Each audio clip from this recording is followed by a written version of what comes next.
গতকাল মিটিংয়ের পর কালনা পৌরসভায় পৌরমাতা হিসেবে দায়িত্বভার গ্রহণ করেছিলেন ৮ নম্বর ওয়ার্ডের কাউন্সিলর রীনা ব্যানার্জি। এরপর আজ বৃহস্পতিবার কালনা পৌরসভায় শপথ গ্রহণ অনুষ্ঠান অনুষ্ঠিত হলো। পৌরমাতা হিসেবে তাকে শপথ বাক্য পাঠ করালেন কালনার মহকুমা শাসক অহিংসা জৈন।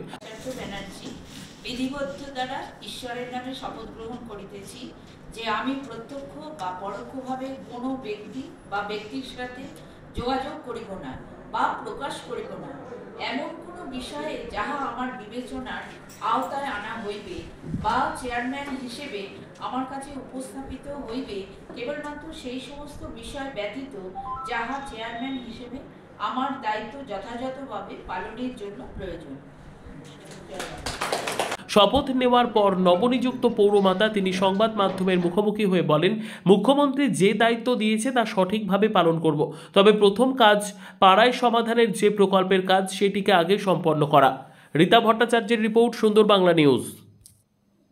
কি হলো আজকে আমার এসডিও ম্যামের সামনে শপথ গ্রহণ অনুষ্ঠানটা অফিসিয়ালি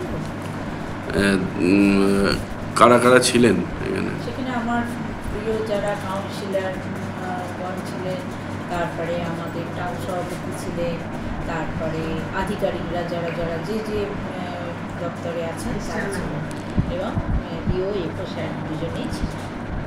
মানে এসডিও ম্যাডাম কি জানালেন আপনাকে? ভালো করে কাজ করতে হবে সবাই সাথে একসাথে মিলেমিশে। আর আমাদের যে মাননীয় মুখ্যমন্ত্রী মমতা বন্দ্যোপাধ্যায়ের প্রকল্প, স্বপ্নের প্রকল্প যে পাড়ায় সমাধান অবশ, সেইটা নিয়ে আমাদের এখন খুব খুব ভালো করে কাজটা যাতে ত্বরান্বিত হয় সেটা করতে হবে।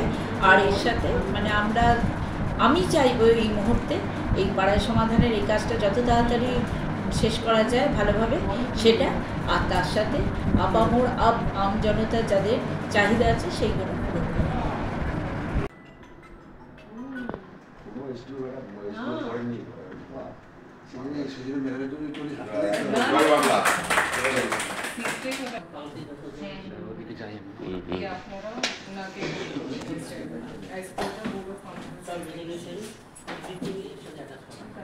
আমি এটা ডিএম ম্যাডামকে জানিয়ে দেবো নতুন চেয়ারম্যান হয়েছে।